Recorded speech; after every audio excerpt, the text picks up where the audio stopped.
quería que convirtieran las piedras en pan. Dice, no solo de pan vive el hombre. Y en el Evangelio de Juan Jesús dice, mi alimento es hacer la voluntad del Padre. Pero eso allí ya lo entendí, ya comprendí el texto bíblico. Ahora sí, después de eso es que lo traigo para mí. El que me dice a mí es una tarea de actualización personal, que me dice, o actualización comunitaria, que nos dice eso. ¿Sí? ¿Qué dice para mí o qué nos dice a nosotros ese texto bíblico? Y aquí está este texto. Cuando todo el pueblo está destruido, viene la palabra de Dios con su fuerza creadora. Es porque leí los versículos que están antes y los versículos que están después. Y estos versículos que están antes y que están después, y además tomé el curso que se llama Isaías, 3 etapas de vida, y entonces en Isaías me dice que este capítulo 55 fue escrito cuando el pueblo de Israel estaba en el destierro en Babilonia. Y allí, mientras el pueblo estaba en el destierro en Babilonia, pues estaba destruido, acabado. Estaba en una situación de un pueblo que no es pueblo, porque no tiene tierra. Le fue quitada la tierra, entonces está destruido. No tiene templo, entonces no tiene donde adorar a Dios. No tiene rey, están perdiendo tradiciones, se están mezclando con la cultura allí de Babilonia y de los pueblos vecinos. Así que se vuelve complicado. Y en ese punto aparece la palabra de Dios con una fuerza creadora, no solo de la creación de todo el universo, sino de la creación del pueblo. Cómo Dios puede hacer un pueblo nuevo.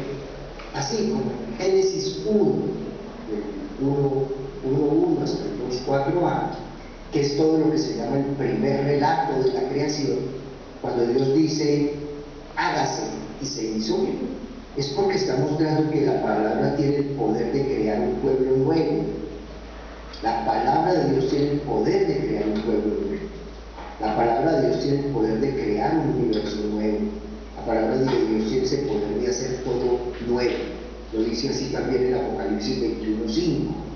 Dios tiene el poder para hacer mi vida nueva, familia nueva, cielo nuevo, tierra nueva.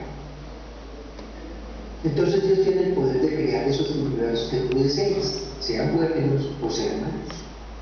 Porque esa palabra puede crear el cosmos, la creación del cosmos, todo ordenado, o el caos. Depende de cómo se utilice la palabra. Pero esa palabra está en ti, y esa palabra está poderosa en ti, para hacer que todo suceda nuevo y de nuevo. Amén. Entonces, quiero que noten cómo este versículo 10 y 11 de Isaías, día 55, 10 y 11, se nos ha ido creyendo y nos está hablando, no solamente vimos, sino que nos está hablando de una relación con el texto, lo que hay antes y lo que hay después. Nos está mostrando, el pueblo está destruido, tiene la fe en que Dios lo puede hacer de nuevo. Cuando la destruida, está la opción en que Dios la puede hacer de nuevo. Y eso pues lo dice a mí. Así como Dios creó el universo a la verdad y dio clase y se hizo, así también puede crear ese universo nuestra familia. Y en el mismo sentido, así como Dios nosotros, pues nos da esa palabra creadora, tutora de cómo la usemos. Así que hay una tarea de revisar, de reconocer, de darnos cuenta cómo utilizamos esa palabra.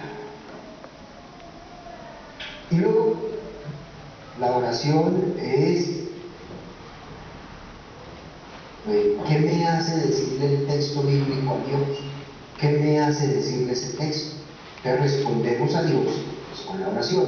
Dios nos ha hablado en este texto bíblico de Isaías 55, nos ha llevado a descubrir otras frases parecidas, tanto en los evangelios como en Génesis, y nos lleva el momento en que nosotros debemos responderle a Dios. Sin duda alguna debemos orar con sabiduría y prudencia para el uso de la palabra creadora y poderosa.